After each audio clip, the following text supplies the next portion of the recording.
Welcome to URP 4741 and URP 6742. Today's lecture we will cover one of the largest demand side subsidies of low income and affordable housing, which are the Section 8 housing choice vouchers. So basically, the choice vouchers are given to eligible households after it's lottery based.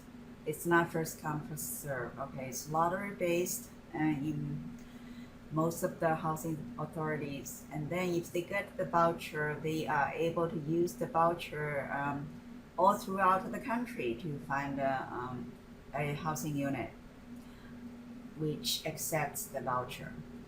So today's lecture will cover the origin and the growth of the Section 8 housing choice voucher and how the voucher is utilized, and also what are the characteristics of the voucher holders. And also we're going to mention about deconcentration of poverty. So that means the federal government tried to move the voucher holders into areas with higher opportunities, such as jobs, education, and other opportunities. And also, we're going to mention whether the housing choice vouchers actually contributes to the reconcentration of poverty.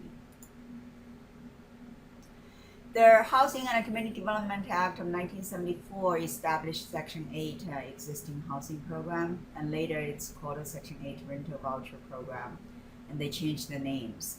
So initially it's a rental certificate, and then in 1983 they started a voucher program, and then 1998 just merged the certificate and voucher program to a single program and called a Housing Choice Voucher program. The Housing Choice Voucher program has a payment standard. It's based on the fair market rent. And also, this fair market rent is determined by the number of bedrooms, and also later on, actually, different geographical locations. And also, later, it's based on zip code. There was a pilot program called a small area fair market rent program, and it's based on zip codes. Basically, if you have the rental voucher, Section 8 housing choice voucher, you can find housing anywhere in the US, but most people stayed within the municipal boundaries that they received the vouchers from. And also it's required that more than 75% of the total vouchers go to extremely low income households. By 2019, all those housing choice voucher programs have assisted 2.56 million households. And this is just a demonstration about fair market rents in 2019 for metropolitan areas versus non-metropolitan areas. You would see the rent significantly higher in metropolitan areas. And this is just I think this example is for all of the metropolitan areas. But remember, in some of the MSAs, the housing is much less affordable compared to some others. And this is a chart about their annual issuance of their housing choice vouchers, and you notice the bars are their annual issuance, but in some years there were none. And then you see the overall trend is declining. However, the cumulative total is increasing over time, but begin to slow down because of the decreasing number of vouchers issued.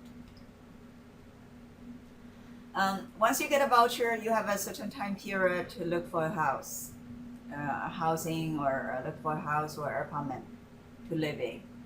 And if it's after that window, then you may risk losing the voucher if you cannot find the housing. Usually the successful rate is around like 60s, and over the years the success rates have increased, so that's a good sign. And also the success rates are mostly determined by how tight the housing market is, and also the supply of the affordable housing, and also income levels in the metropolitan area, and also public housing authority practice, and also anti-discrimination laws, and also some other standards. Usually, the tighter the housing market is, the more difficult for the voucher holders to find the housing.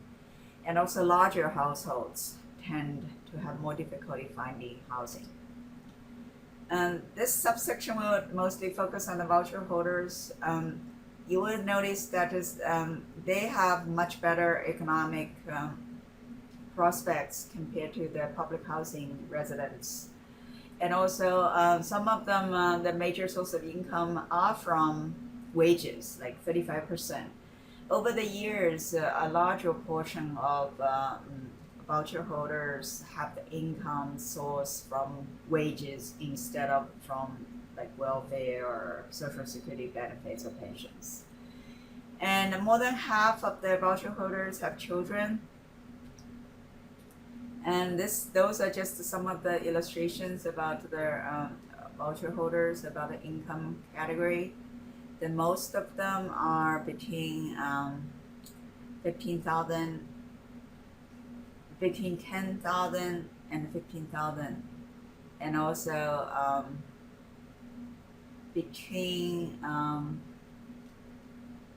20,000, 25,000. Okay, and rarely you see above 25,000. So mostly actually it's between 5,000 and 15,000. And then so this is 0. This is between 1 and 5,000. This is 5,001 to 10,000. This is 10,000 to 15,000, and 15,000 to 20,000. So you see those majority section is between 5,000 and 15,000. Percentage households by income structure, like what we mentioned, most of them are from social security and also pension, and 35% from wages. Household type, most of them are disabled households, and then the second largest proportion are households with children, and especially female-headed households with children, and you will see a very large percentage. Okay. The racial background, white and black, pretty much like 47%, and then some other minorities have much smaller percentage because they also have a much smaller percentage in the overall population. Age of their household members for the voucher holders, and most of them between 0 and 5 is around 11%, 6 to 17 is between 31%. So that means 42% of the household members actually are children. And then 18 to 50 years is 35%.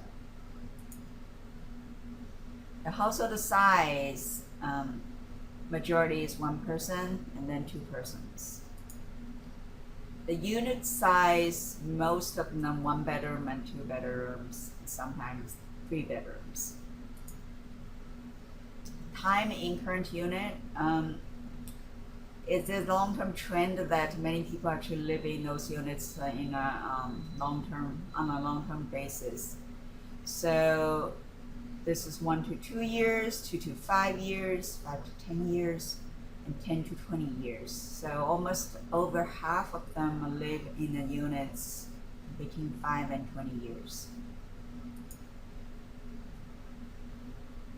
So compared to public housing, the neighborhood characteristics of voucher holders are much better off because the vouchers give their households flexibility about where they can live.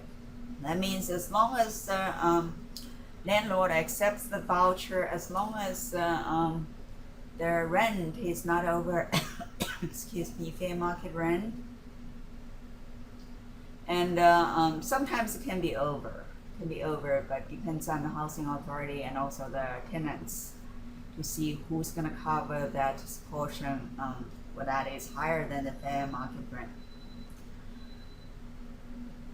However, it does not have advantage to other like subsidy programs, like for example, low-income housing tax credit programs in decentralizing poverty and promoting racial integration. So still has some issues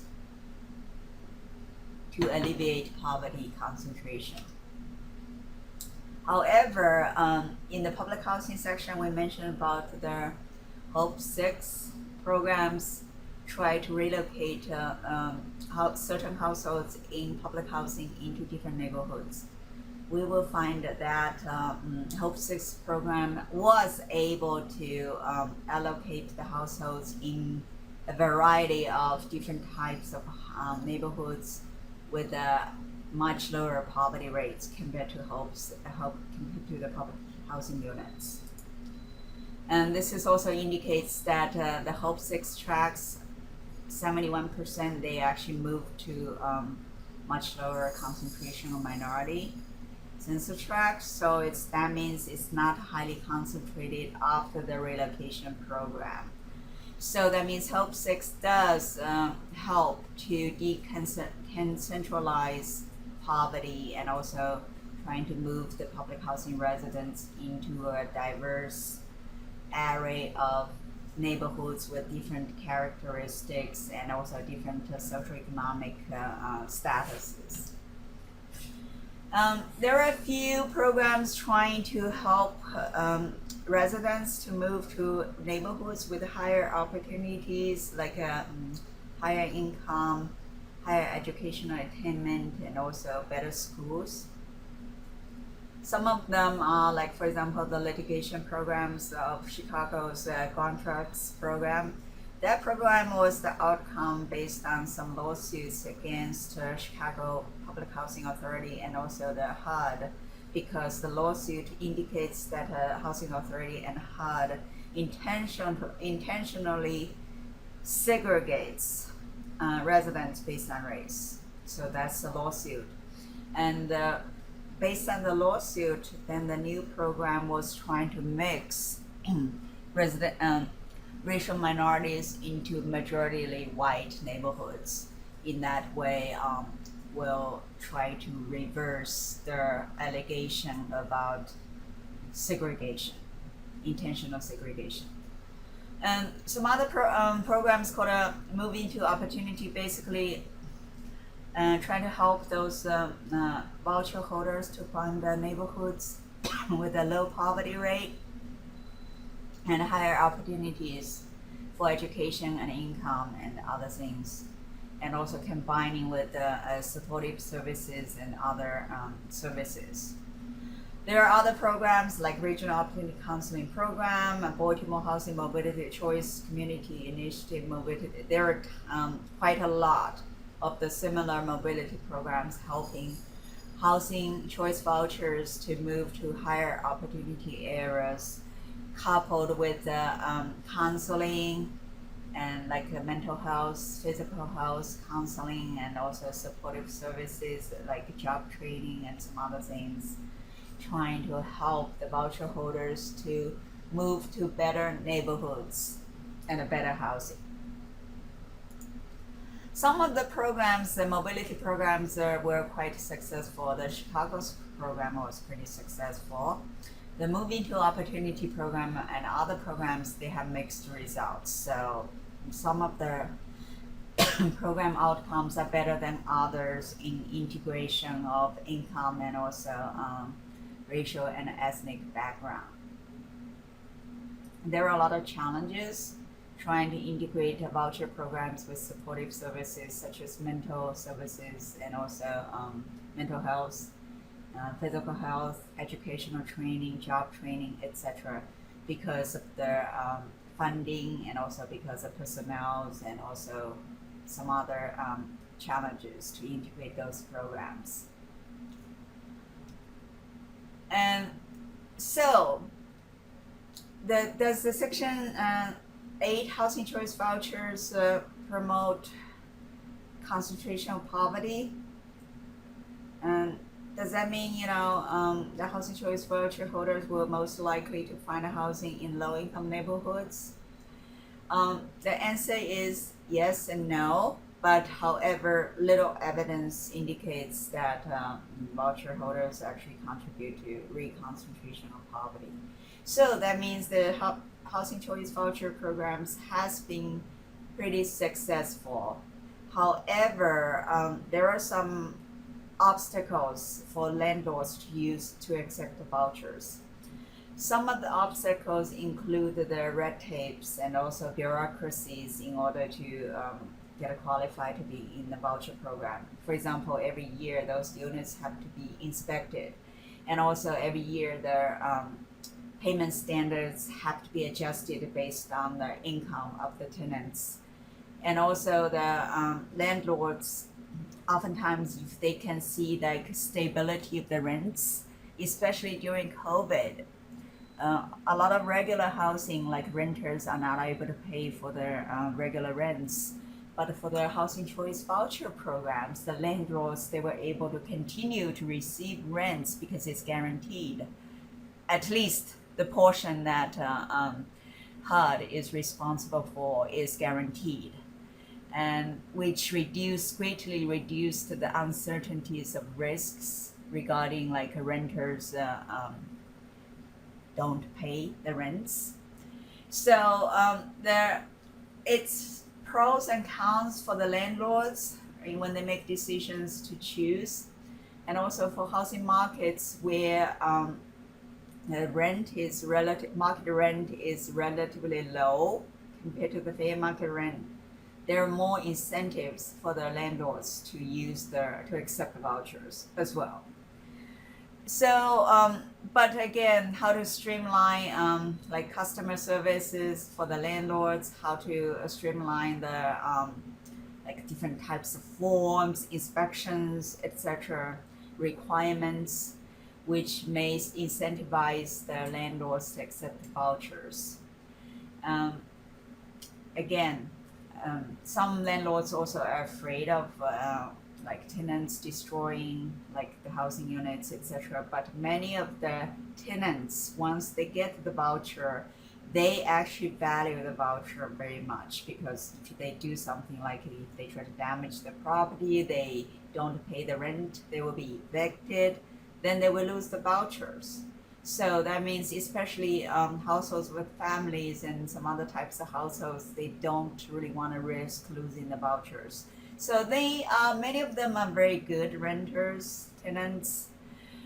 It's just sometimes really depends on the housing conditions and also the landlord whether they are willing to accept the vouchers. But overall, it's an effective tool, although you see that the issuance of the vouchers have declined over the years, which can be troubling. So who's going to help those low moderate income households to afford housing? Do you think that low income housing tax credit projects is the answer, or some other types of projects are the answers?